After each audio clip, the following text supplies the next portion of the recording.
Okay, great. Well, everybody, welcome back to another exciting episode of the Storybox podcast. Today, my friends, I have a repeat guest on the Storybox, Dr. Stephen Gundry. Now, for those of you that don't know who Dr. Gundry is, you're about to get to know more about him, but he's one of the world's top cardiothoracic surgeons and a pioneer in nutrition, as well as a medical director at the International Heart and Lung Institute Center for Restorative Medicine. He spent the last 2 decades studying the microbiome and now helps patients use diet and nutrition as a key form of treatment. He is an author of many New York Times best-selling books, and he's got one that's coming out very, very soon, which we'll get into very shortly. He's got the Plant Paradox. Some of you might have been helped by that book. I myself was. The Plant Paradox Cookbook, which is another great book you should get. The Longevity Paradox, How to Die Young at a Ripe Old Age, is a cool title. And his new book, The Energy Paradox, What to Do When Your Get Up and Go Has Got Up and Gone, which is releasing very, very soon, March 16th, just around the corner. Dr. Gundry, welcome back to the Storybox podcast. Well, thanks very much for having me. It's great to see you again. You're looking well, and congratulations on your new book, I guess in the editing process. So, thank you so much for saying that. That really means a lot to me. Dr. Gundry, I know I asked you this at the very beginning, like when we did our first conversation, but I'm going to ask you again. What does success look like to you? I'll tell you what, success to me looks like someone like you who, we've talked before, saying, thank you for helping me figuring out what was going on. And look at me, I'm thriving. And I guess that's success to me. Couldn't, and if I can just help one person, that's wow, and so that's great. That's what keeps me doing this every day. I see patients 6 days a week, even on the weekends, and on Fridays I'm at Gundry MD, my supplement company, and so I work 7 days a week. And so, but success is hearing from someone like you saying you helped me. So, do you ever get tired at all? No. And in fact, that's kind of the purpose of the energy paradox. I'm soon to turn 71 years old, and I work 7 days a week and can't imagine that I wouldn't do that. And yet, what the energy paradox kind of came about I really wasn't going to write the book, but I was going to do a public television event in Southern California, and was going to be interviewed. And they called me as I was driving to this event that the person who was going to interview me wasn't going to come in because they didn't have it in her today. And, Wow. and I'm going, well, oh gosh, that's too bad. And, how are we going to get through this? Well, we got through it. But those words just kind of kept resonating in my head going, this was clearly a millennial. And, what was it that they didn't have it in them to, come into the studio that day to work? And I realized that so many of my patients who I would see for a variety of reasons, one of the things that was underlying was this feeling of tiredness and fatigue, and that in our modern lives, wherever we live, we feel that, needing 2 jolts of coffee in the morning and an energy bar in the afternoon and maybe another double espresso late in the afternoon is normal. And that, it's normal to be, tired and exhausted, and we just have to suck it up because, we're hard chargers, and that's just part of success. And it's not at all. And the book goes into why this is actually a warning sign to most of us, that being tired and needing all these crutches should make us kind of look under the hood and see what's going on. So being tired is not a natural response to having a busy day, challenges, that sort of stuff. No, it's not. In fact, I mentioned a hunter-gatherer tribe in Tanzania, the Hadzas, and the Hadzas, they don't even have a word for being tired, number one. And there are a lot of actually, hunter-gatherer tribes that don't have words for being tired. Well, just as an aside, the French didn't have a word for breakfast. Their first meal was déjeuner, which was first meal, and it was lunch. And petit déjeuner was invented for all of us tourists who somehow felt we had to eat breakfast. And of course, in the energy paradox, I talk about what a big mistake it is for most of us to think we need breakfast and to even eat breakfast. But that's another story.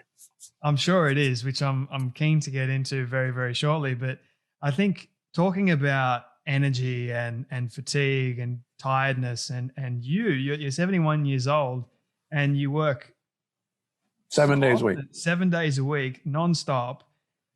What keeps you going? Like what is your daily practice that keeps that energy alive?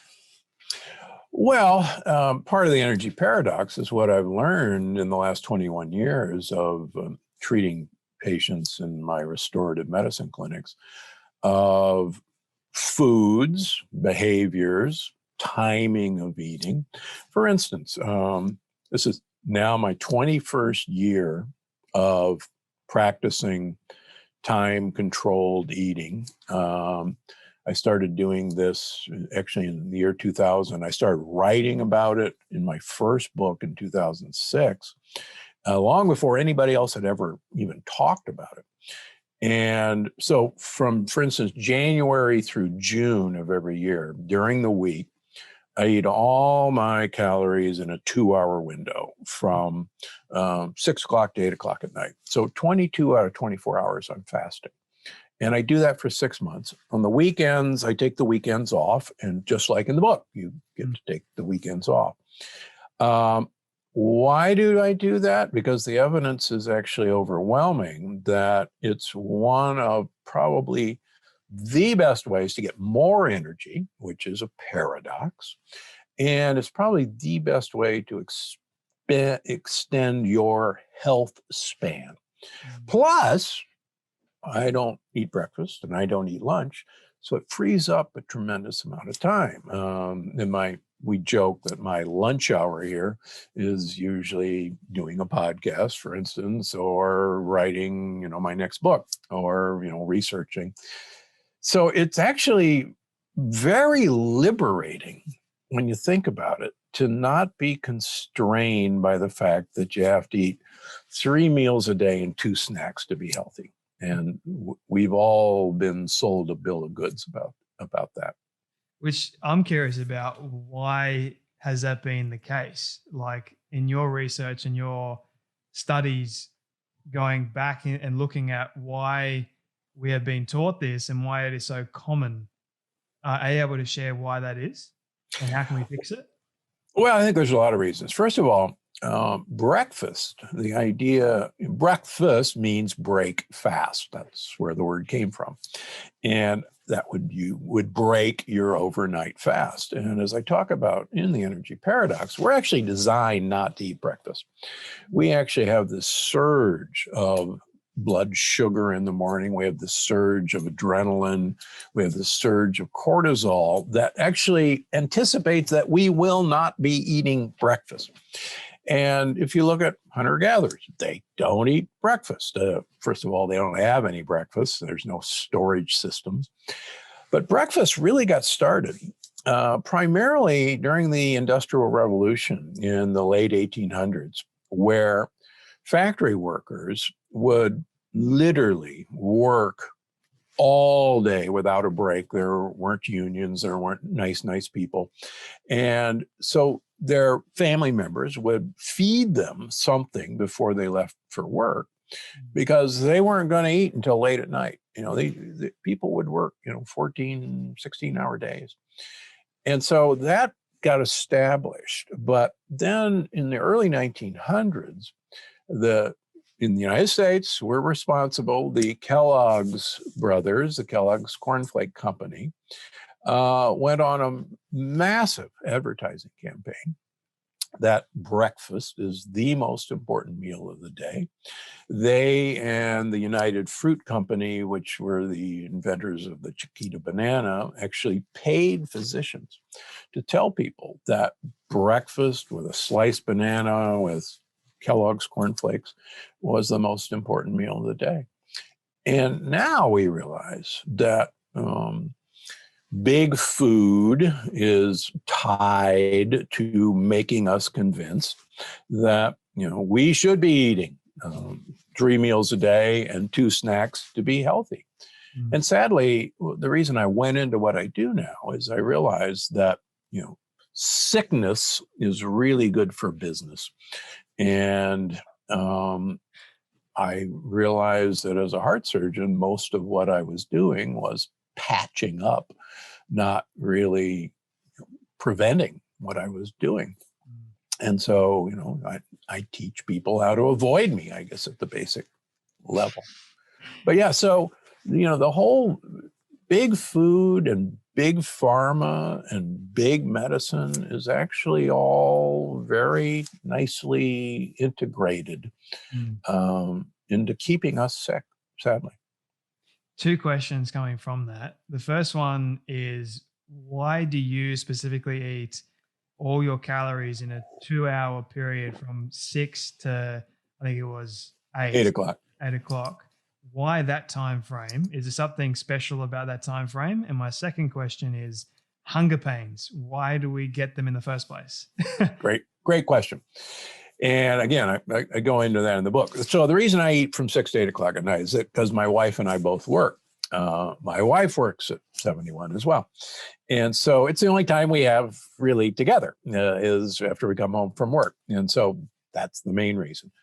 If I was designing it perfectly, I'd actually tell people eat from noon to 2 o'clock in the afternoon would be the best way. But you don't have to eat 1 meal a day because, as I joke in the book, eat 1 meal a day is called EOMAD or OMAD. But if you try to do it consistently, you will go mad because it's very hard to do. Hunger pains. Fascinatingly, I do not get hungry. And my patients do not get hungry. But there's some fascinating research that actually has come out of China that it's called the gut-centric theory of hunger.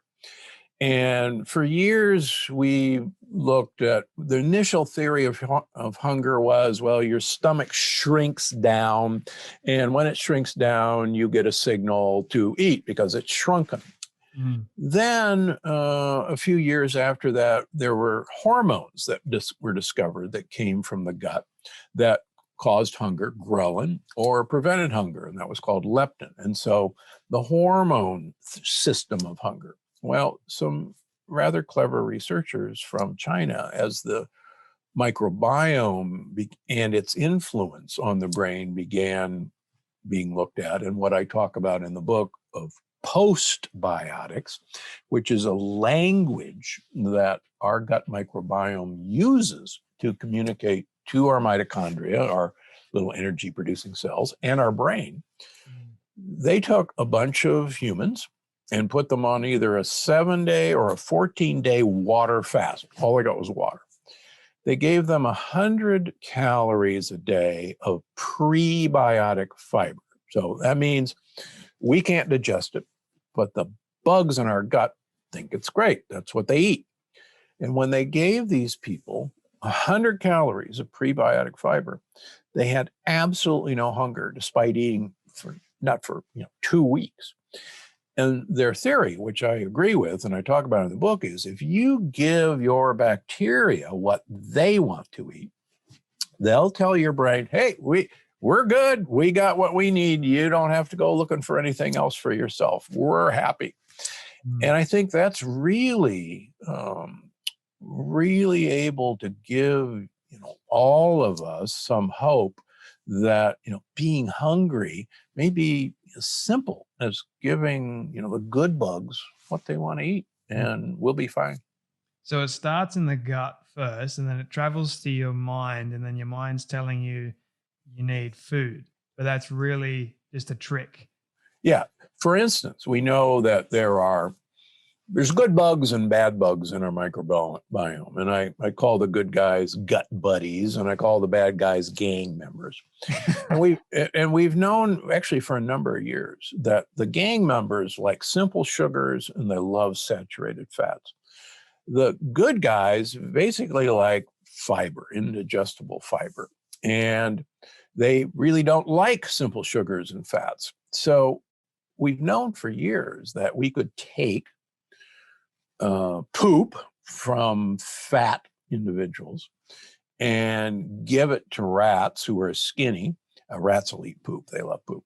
And they'll become fat because the obesogenic bugs, the gang members, actually hijack these rats' brains to make them go seek out sugars and fats. And it's even been done in human fecal transplants. I wrote about this in my previous books, where you could take a fecal transplant from a fat individual and give it to a skinny marathon runner, in one example that was published in Lancet. And the skinny marathon runner gained 30 pounds in a year just because her microbiome actually took over her brain and made her eat different foods. Wow. And some of us smart humans go, I don't like this idea that these little one-cell organisms are controlling, the marvelous invention that's a human brain. But in fact, most of our fate, most of our energy is actually coming from what's happening with our microbiome. In the book, The Energy Paradox is going, okay, we know all this now. Okay, here's the fixes we're going to do. So talking about all that, you've done a lot of research, a lot of deep dive into all these information, these studies, which is very admirable to do. There are so many other doctors and scientists and, nutritionists and all that sort of stuff that kind of do a very similar thing.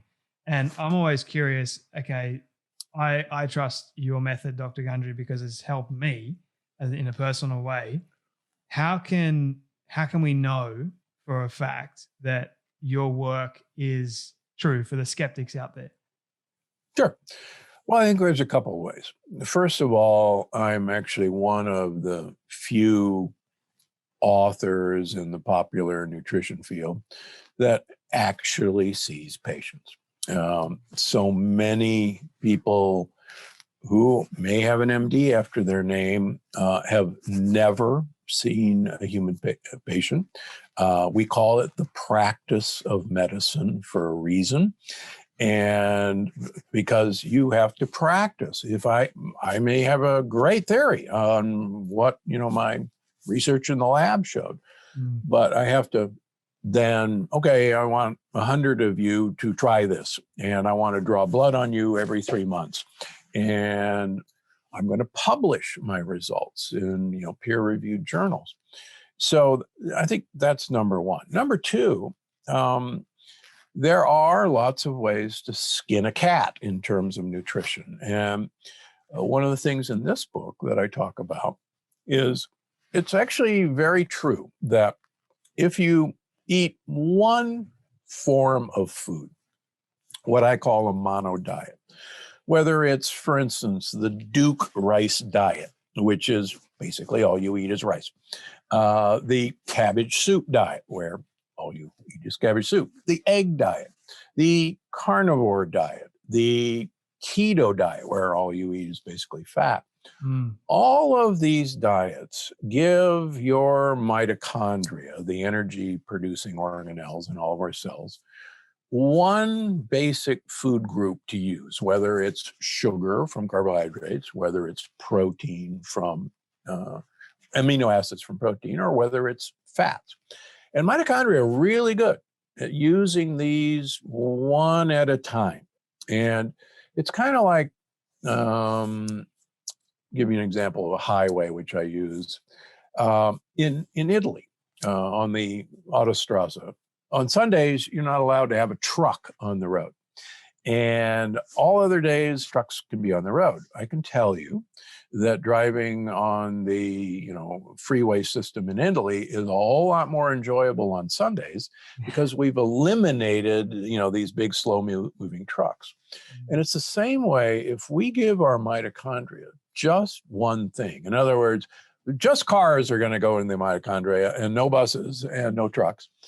Things move extremely freely and we produce energy. And so all of these mono diets work initially, and there's no doubt that they work. Good published data. But what happens is mono diets almost universally fail for two reasons. Number one, boredom. And number two, some fabulous researchers, and I don't think I have their book nearby, some fabulous researchers from the University of Sydney, a book called Eat Like the Animals, have shown that we all have sensors that seek out a certain amount of carbohydrates, a certain amount of fat, and a certain amount of protein. And yes, we can ignore those sensors for a period of time, but eventually your cravings will just do you in. Now, why do some people continue to do this? Well, it becomes a religion. And there are certainly numerous zealots in all of these diets. And you basically have to become a zealot to stay with it. So what I do in this book, and it's the first time that I know anybody's done it, is, okay, let's take the benefit of a mono diet. And for the first meal of the day, the break fast, which we gradually have people eat later and later during the morning, you're going to use either high protein, either a high carbohydrate, or a high fat for that first meal. So, and the fun thing is you can switch it up. So today you can have millet cereal with low-fat almond milk, and tomorrow you can have Canadian bacon and egg whites. And then the next day you can have an avocado with egg yolks, and you can switch it up. Talk about not being bored. But it's a really cool trick that we can harness. So talking about food groups and the kinds of foods that we should be eating in order to give us the most amount of energy to help us perform at an optimal level and give us not give us mind fog, because I think we've been taught that, okay, carbohydrates, they give us energy, kilojoules, it breaks it down in your body, but then you have the crash afterwards. So I'm always curious, okay, what kind of foods should we be eating that gives us the most amount of optimal energy to perform the very best that we possibly can be in a day?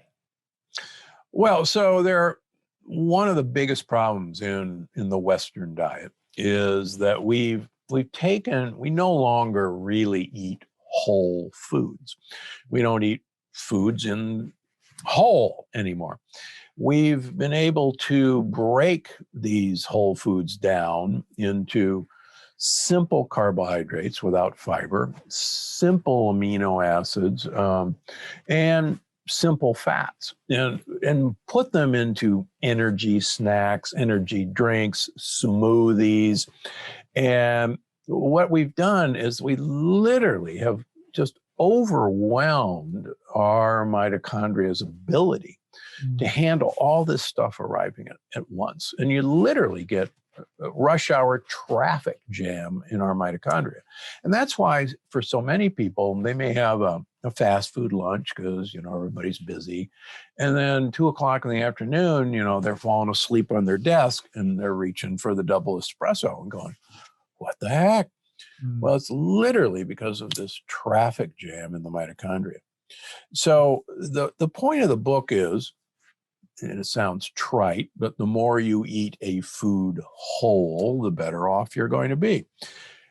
And while I'm not a huge fan of fruit, as people see in the book for reasons, if you're going to have fruit, you're much safer having a kiwi which is actually a low fructose fruit, than, say, a glass of orange juice. That orange juice will actually depress your immune system, and it will slam your liver with a large amount of fructose that you will actually inadvertently make fat out of rather than energy. In fact, fructose is one of the best ways to deplete energy production that anyone's ever discovered. Wow. I've heard about that. And they say, like, with fruit, they say you got to have your serving of fruit, your serving of vegetables, because it's got all those nutrients in it.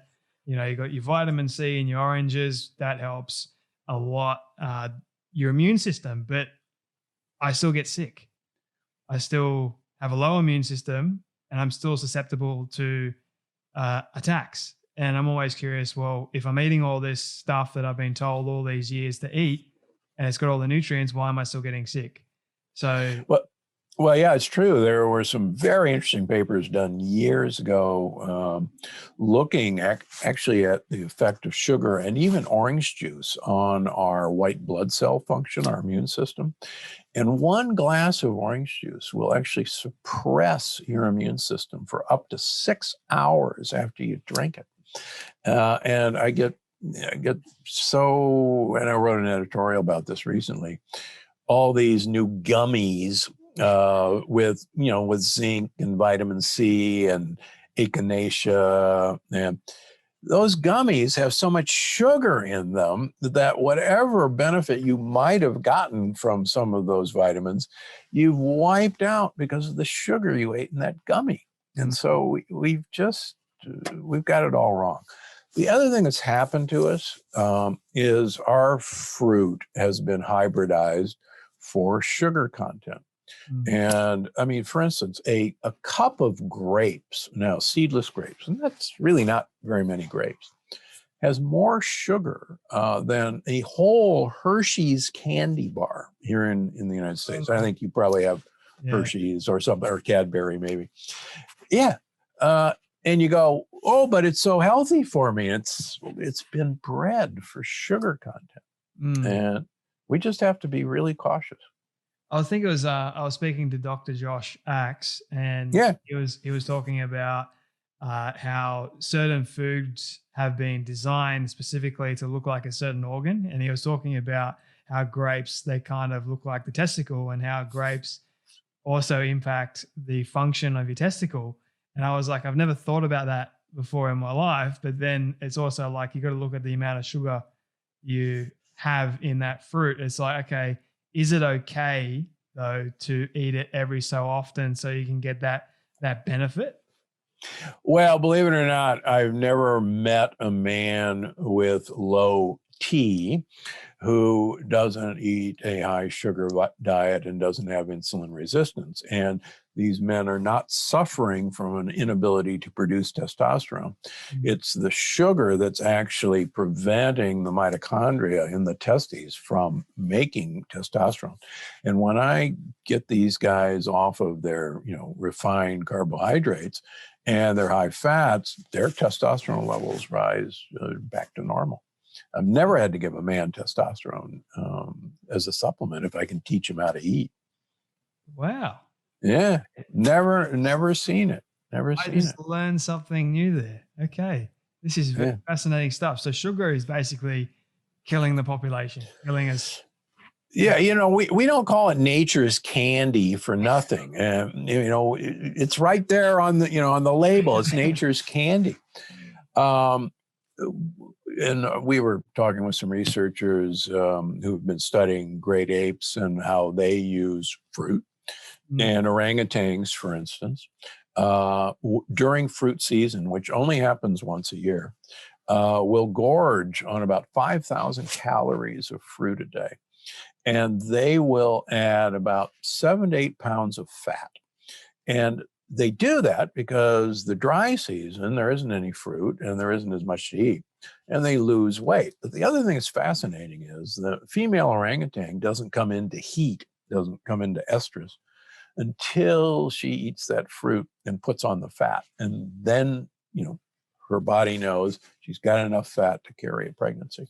Hmm. And so we're a great ape. We love fruit. We were designed to seek out fruit because our design system couldn't have imagined that we 365 days a year Hmm. would have unlimited access to fruit, no matter where we live in the world anymore. Hmm. So for someone right now that is resonating with this and they're actually struggling with fatigue, like chronic fatigue syndrome and all that sort of stuff, Yeah. and they Yeah. have no way out, what advice would you give to them? Yeah. So chronic fatigue syndrome is not the Epstein-Barr virus infection. It's not candida. It is leaky gut. And I am not the inventor of leaky gut. Hippocrates, 2,500 years ago, said all disease begins in the gut. Mm. And he didn't have the sophisticated tests that we have now to look for leaky gut and measure it. He just knew. And that's because 80% of our immune system is actually located around the walls of our gut, 80% of all of our white blood cells.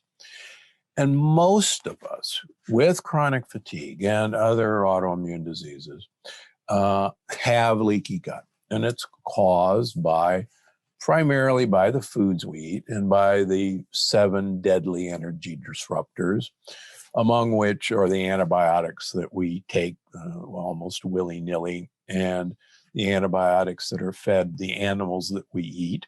Mm. And so most people with chronic fatigue, they are burning up with what I call the fire of inflammation. Our immune system are basically soldiers, and they need large amounts of fuel, energy to do their job. And when you constantly have an attack on your border of your intestines, you constantly need fuel for these soldiers to fight the battle. And what's interesting is they use up so much of our fuel that we don't have any energy left for our muscles, for our brain.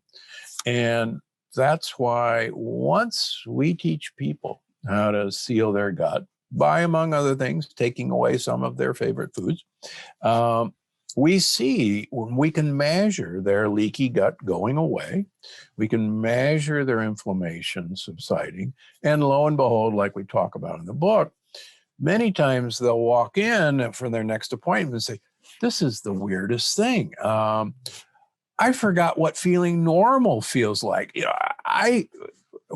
This is what energy feels like. Oh, I've forgotten. It's been so many years. This is, wow." And then we look at all their markers, and their markers, are back down to normal. And I said, of course you have energy. Look, the troops aren't taking it any longer. It's available to you. Mm. And it's really exciting. And again, you started the show. Why do I do this? Well, again, having somebody say, "Holy cow, this is what normal feels like. I'd forgotten." Mm. Right? Did you find writing this book to be challenging at all? Well, quite frankly, I wrote the book during COVID, and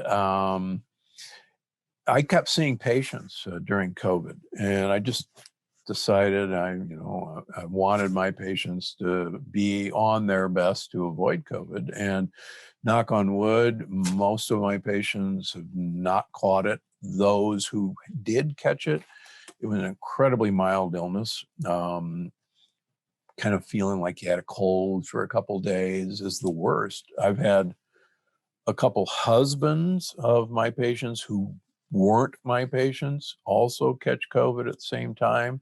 One guy died. The other guy spent 2 months in the ICU on a ventilator and spent 5.5 months in the hospital. So one of the things that we should know about COVID is that people with chronic underlying diseases, pre-existing conditions, are the ones who are set up to do poorly with COVID. Right. And when you think about it, if our immune system is down in our gut, doing a battle down there, it's no wonder that, a nasty little virus can get a toehold. And then, since our immune system is so hyper crazy, we get this what's called cytokine storm, where everything just blows up. Mm. And it all comes from a leaky gut in the first place. Mm. Yeah. So, but yeah, writing the book during COVID and still seeing patients was challenging. The other problem I have with any of my books is I tend to go down rabbit holes. And I ended up, as usual, going down a number of rabbit holes in this book and getting carried away with where the research takes me, and like what fructose does. I like fruit, and people say, "Oh, you're the guy who hates fruit." I like it, but it's got, unfortunately, in our diet, some mischievous consequences. I So found going off into like different rabbit holes and going off on this massive long tangent was easy for me in my own book. And it's kind of like, what am I trying to say here? Where am I going? It's always that funny thing. It's like, okay, I've got to redirect myself back to the kind of context that I started off with. But I love that about your books though. Like they have a lot of information packed into them, and they're all so great. Like you can't just like in one sitting read the whole book. You've got to stop and you got to like write notes. You got to put highlighters. You got to put markers on them. And I do that with all the books, but especially your one, because I'm like, okay, I need to make some changes here in my life. So then I always like bookmark it so that I can go back to it and revisit it. And I'm really looking forward to getting my hands on your next book, The Energy Paradox, because I think it's very needful in today's society. And I love how you mentioned COVID, by the way, the autoimmune problem. And that's what I've been seeing as well. Like if you just look at it, all the people that did die, sadly, from COVID, the large majority of them had some underlying autoimmune problem, or they were older and they couldn't handle the kind of the attack that their body was having on themselves. So I have heard you. And the interesting thing is there was an editorial, I think, this weekend in the New York Times about the paradox of why is it that the poor countries like Africa or a lot of the other third world countries, particularly in Southeast Asia, for instance, didn't have a lot of COVID, because a lot of these people are quote malnourished, and COVID should have just run through them, and yet they actually didn't get much COVID. And that's because these people weren't eating a Western diet, and they didn't have a leaky gut. They had a normal gut microbiome. Their immune systems were educated by their gut microbiome. And we're actually really designed to take on almost anything could throw at us. Otherwise, we wouldn't be around. Mm. And so I think it's actually not paradoxical at all that these people, their immune systems weren't distracted. Their immune systems were well trained. They didn't have leaky gut. And you would actually, if you think about it, expect them to do very well. And they did. So it's not a paradox at all. No, I have to agree with you on that one. Dr. Gundry, I am mindful of your time, so I want to ask you a couple more questions, if that's okay with you. Yep. The cover of your book, actually, your new book, actually has coffee on it, I believe it is. It's not Coke, so don't think that it's Coke, but it's in a coffee mug. It's in a coffee mug. So I'm curious, and I'd be remiss if I didn't ask this, because I'm not a coffee lover at all, but is coffee actually good for you or bad for you? Or is it like this paradigm shift that you did it for a reason? It turns out that coffee is really good for you. It really is good for you. In fact, there's some very interesting studies looking at people who drink 5 cups of coffee a day, and I'm not telling people to do that. They have a very dramatic decrease incidence of Parkinson's disease, which is, a very bad form of neurodegenerative diseases. And in the book I'm writing currently, and I won't even tell you the title, you'll see why. Yeah. So coffee has actually a lot of polyphenols. And if anybody's read any of my books, polyphenols are these plant compounds that are really, really, really, really good for you for lots of different ways. And they're really good for making energy. And so it's not the jolt of the caffeine that you're actually looking for from coffee. In fact, Turkish coffee, which is basically boiled coffee, has far more polyphenols than any other form of coffee. And it turns out that Turkish coffee drinkers do well because of this. Mm. Damn. But you can get the same benefits from tea. I'm moving something a little bit because, there it is. There's the coffee mug. It's not Coke for the last time. It's definitely coffee. What to do when your get up and go has got up and gone. That is such a clever title. I love it. Thanks. So where can people buy your book, Dr. Gundry, and learn more about your research and work?